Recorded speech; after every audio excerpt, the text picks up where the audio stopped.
নওগাঁর প্রধান ফসল হিসাবে পরিচিতি পেয়েছে আম। এই আমকে ঘিরেই কিন্তু নওগাঁর সাপাহার নতুন করে দেশের মধ্যে আমের বৃহত্তম বাজার হিসাবে আমের বাণিজ্যিক রাজধানী হিসাবে কিন্তু পরিচিতি পেয়েছে। কিন্তু দীর্ঘদিন ধরে এই আম ক্রয় বিক্রয়ের ক্ষেত্রে কিন্তু একটা নৈরাজ্য চলে আসছিল। কোথাও আপনার 48 কেজিতে 1 মণ হিসাবে ধরা হচ্ছিল, কোথাও 50 কেজি, আবার কোথাও 52 কেজি। তো এই বিষয়টা সমাধানের লক্ষ্যে চলতি মাসের 4 তারিখে রাজশাহী বিভাগীয় কমিশনের নেতৃত্বে একাধিক সভার মাধ্যমে একটি ওজনের ক্ষেত্রে আম ক্রয় বিক্রয় ব্যবস্থাপনার ক্ষেত্রে একটি স্বচ্ছ সিদ্ধান্ত নেওয়া হয় যে আসলে আম মনে বিক্রি হবে না, কেজিতে বিক্রি হবে। সেই বিষয়ে আজকে নওগাঁ জেলার যে আম চাষি, আম ব্যবসায়ী, আড়তদার রয়েছে তাদের সমন্বয়ে একটি সভার আয়োজন করেছে জেলা প্রশাসক মোহাম্মদ আব্দুল আওয়াল।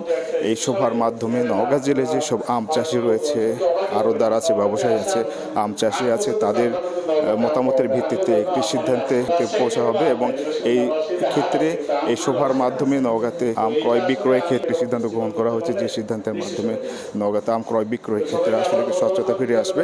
তো এই সভাটা আসলে কেন আয়োজন করা হয়েছে এবং এই সভা থেকে কি সিদ্ধান্ত গ্রহণ করা হলো সে বিষয়ে জানবো নওগাঁ জেলা প্রশাসক মোহাম্মদ আব্দুল আওয়াল। আর এটা ওইটা না, কাপড় ধোয়ার একটাই সলিউশন, চাকা অনেক। স্যার, এই সভাটা কেন আয়োজন করা হয়েছে এবং সভার মাধ্যমে আসলে আম ক্রয় বিক্রয় ব্যবস্থাপনার ক্ষেত্রে কোন স্বচ্ছতাটা আসলে প্রতিষ্ঠিত হলো? আমাদের আসলে আমের বাজারে মাঝে মধ্যে ওজন নিয়ে একটা সমস্যা তৈরি হয়। আমাদের বিভিন্ন ধরনের আম বাজারে বিক্রি হয়, বিভিন্ন গ্রেডের আম বিক্রি হয়। সেক্ষেত্রে কিছু সময় দেখা যায় যে কিছু মেকানিক্যাল ইনজুরি আম থাকে, কিছু শিলার আঘাতে ক্ষতিগ্রস্ত আম থাকে। সেই আমগুলো যখন বিক্রি করার সময় কিছু চাষি অতিরিক্ত ওজন দিয়ে এটাকে আমাদের পার্শ্ববর্তী যে বাজারগুলো আছে তার সাথে কম্পিটিশনের ক্ষেত্রে আমরা অনেক সময় সাপাহারের যে ভালো ভালো আম পাওয়া যায় সেখানে আমরা পিছায় পড়ি, সাপাহারের মার্কেটটা। সে কারণে আমরা যেহেতু এখন কেজিতে হিসেবে বিক্রি হচ্ছে, মনে অনেকে বলে যে 50 কেজিতে মন, 52 কেজিতে মন, কেউ বলে 48 কেজিতে মন, কিন্তু আমরা তো আসলে যে এমকেএস পদ্ধতিতে জানি 40 কেজিতে 1 মন। কাজে আমরা কেজিতে আম বিক্রি করার পক্ষপাতী এবং আমরা সাপাহারের বাজারে ক্যারেটের মধ্যে যে পরিমাণ কেজি থাকবে, ধরেন যে 1 ক্যারেট বা 2 ক্যারেট মিলে যদি 50 কেজি আম থাকে তাহলে 50 কেজি হিসেবে বিক্রি হবে, যে 50 কেজি 2 ক্যারেট 50 কেজি আম আছে, 50 কেজির দাম এত।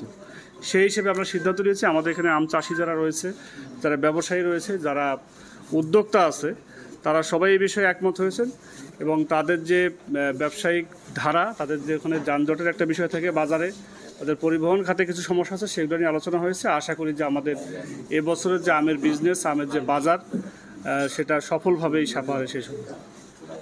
অসংখ্য ধন্যবাদ স্যার। আজকের যে সভা আয়োজন করা হচ্ছিল সেই সভার মাধ্যমে নওগাঁতে একটি স্বচ্ছ প্রক্রিয়ার মাধ্যমে নওগাঁর যে সাপাহার আমবাজার রয়েছে সে আমবাজারে ক্রয় বিক্রয় হবে এবং এই ব্যবস্থাপনার মাধ্যমে নওগাঁর যে আম চাষিরা আছে তারাও লাভবান হবে, পাশাপাশি আড়তদার যারা রয়েছে এবং ব্যাপারী যারা আছে তারাও আসলে কোনো প্রকার সিন্ডিকেট নয়। এখানে আজকে যে সিদ্ধান্ত মনে নয়, কেজিতে আম বিক্রি হবে, এই সিদ্ধান্তটি যদি সাপাহারে আমবাজারে দ্রুতই বাস্তবায়ন করা হয় এবং নওগাঁর যে আমের ঐতিহ্য, নওগাঁর যে ঐতিহ্য আম, এই আমকে নিয়ে কোনো প্রকারের যেন নৈরাজ্য এবং আমের সুনাম নষ্ট করতে কোনো চক্রই সুযোগ না পায় এবং কাজ না করে, সেক্ষেত্রে যদি আজকের যে সবার যে সিদ্ধান্ত সেটা যদি মাঠ পর্যায়ে বাস্তবায়ন কেউ যদি না করে এবং কেউ না মানে, তার সেক্ষেত্রে কিন্তু প্রশাসনের পক্ষ থেকে শক্তিশালী পদক্ষেপ গ্রহণ করা হবে।